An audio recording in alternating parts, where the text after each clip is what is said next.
Hi guys, welcome to a new video. Today we will unveil the case of Bitedown, aka Benton Darrell.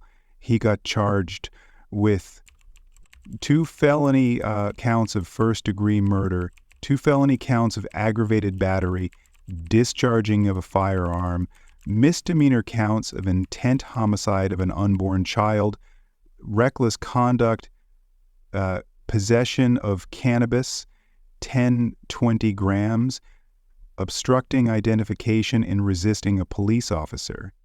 This is Imani House. She is 20 years old and also lives in Chicago, like Bitedown. Bitedown was born in 1994. He was a troubling child. Being on the street, selling drugs, trying to provide for himself, he came along the path of Imani. During this period of time, Bitedown was homeless and needed a place to stay. Imani offered him a place temporarily as a fixture, but that would not last long. In May, the couple got their first baby. Bitedown and Imani saw each other sporadically after the baby's birth. What Imani never knew is that she'll soon be pregnant with another baby from Bitedown. Imani's mother described the relationship with Bitedown, stating that Bitedown was both physically and mentally abusive. Additionally, Bitedown had recently told Imani that he had impregnated another woman. Due to how badly Bitedown mistreated Imani, her brother, whom we will call Woogie, did not accept it and did not get along with Bitedown. He didn't want Bitedown to be permitted inside their house. When questioned about this incident, the mother related that she was awoken from her sleep by screaming, "Woogie, stop!" And Woogie let him go. She explained that she heard the screaming through the baby monitor in her bedroom. After getting out of bed, she went downstairs and observed Woogie fighting with Bitedown. In order to stop the fight and separate Woogie and Bitedown, the mother grabbed Bitedown by his braids and physically tried to pull him away. Bitedown seemed to calm down and was walking towards the door, probably trying to leave the house. At least that is what we thought. Bitedown went outside, grabbed a metal silver handgun, and went back inside. Bitedown was walking towards Imani when Woogie intervened. He wanted to shield his sister from Bitedown. Bitedown, being frustrated, reached into his back pocket while the mother is in between Woogie and Bitedown, trying to calm things down, trying to distance him from her son. Bitedown went into his back pocket, grabbed his silver handgun, and shot Woogie in the back. Imani yelled, "Stop shooting him!" When Bitedown heard this, he aimed the gun at Imani, shooting her in the breast, then shooting her inside the mouth. I know, it may sound absurd, but she actually was shot inside of her mouth. Imani was expecting a baby, but clearly Bitedown did not have any remorse. After shooting Imani, and Woogie bears only two more people alive in the house, which is the mother and a 29-year-old friend of the mother who was staying with her at the time. After Imani got shot, the mother tried to get up the stairs. Bitedown shot her in the left leg while the mother is still trying to get away. Bitedown shoots again, now striking her in the back. When the mother tried to close a door, Bitedown opened that door and shot her in the neck. The mother was so afraid to get up, she kept laying down after she was shot. She knew Bitedown would finish her if she still was alive. The friend, which I will call Maria, got shot by Bitedown in the back, buttock, right thigh, and the left breast. It looks like Bitedown was trying to erase this specific family off the planet. After realizing that Bitedown was gone, the mother yelled, "Bring a phone." After learning that her family friend was so afraid to go down, upstairs they couldn't find a phone, summoned help from next-door neighbors to call the police. The paramedics came to the scene and provided CPR to both. Woogie and Imoni would be pronounced dead at the hospital. Police yet does not know that Imoni is pregnant. The mother and family friend were directly transported to the hospital, and they underwent a direct emergency surgery and pulled through. The mother now fully recovered. We asked by PD if she wanted to assign herself as a witness and point out the shooter. The police already had 5 other suspects other than only Bitedown. Bitedown was allowed to choose his own spot. He picked 5th place. The mother was assigned to choose someone from behind a glass.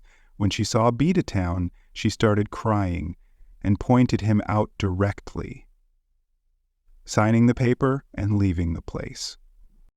Well, she had to come back again with her family friend and point out the shooter.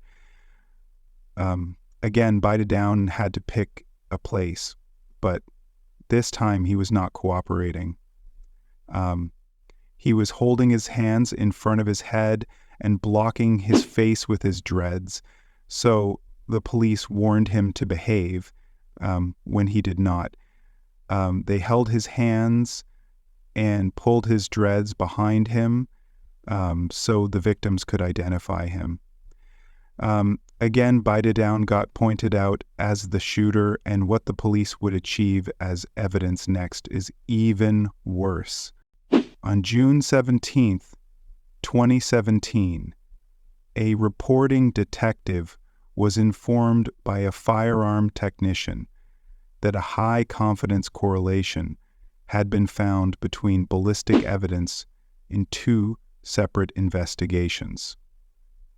The correlation linked 45 caliber fired cartridge cases found at the scene of a homicide on November 3, 2016, at ADS South Shore Drive, and a Taurus .50 caliber handgun recovered at 18S Kildare Ave on April 22, 2017. The connection was based on ballistic analysis, which showed that the cartridge cases from the homicide matched the Taurus .45 caliber handgun that had been found earlier at 18 S Kildare Ave. The handgun had been discovered by officers when they saw an individual adjusting his belt near a gangway. During their interaction with this person, officers noticed a subject sitting on a porch at 18 S Kildare Ave. Kildare drinking from a red Solo cup.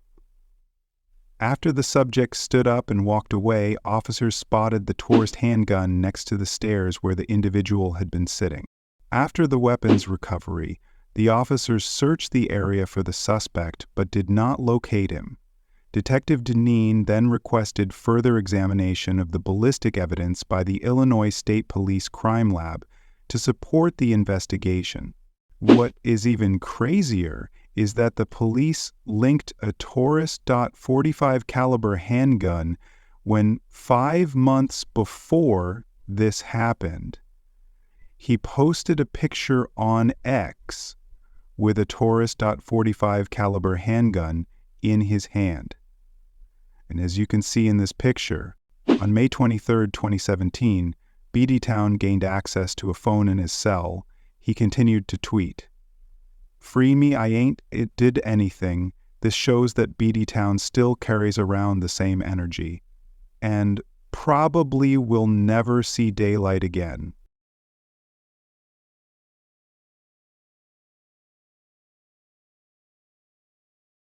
On the early morning of November 10, 2016, officers were notified that Bitedown had been located and taken into custody by officers.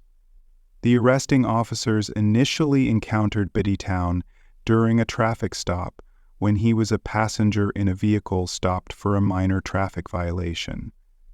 Bitedown falsely identified himself and provided a false date of birth, stating it as 1994. Following his arrest, Bitedown was transported to the 8th District for processing. While at the district, officers discovered his true identity and found that he had an investigative alert issued for his arrest. This was further confirmed when Bitedown was found to be wanted in connection to the murder of Imani and Woogie. As a result, Bitedown was transferred to the Area Self-Detected Division and placed in an interrogation room. Before the interview began, the room's electronic recording interview system was activated as per department procedures. This system would document all statements made by Bitedown during the interview regarding the murder investigation. But Bitedown wanted an attorney present, so the interrogation had to be scheduled.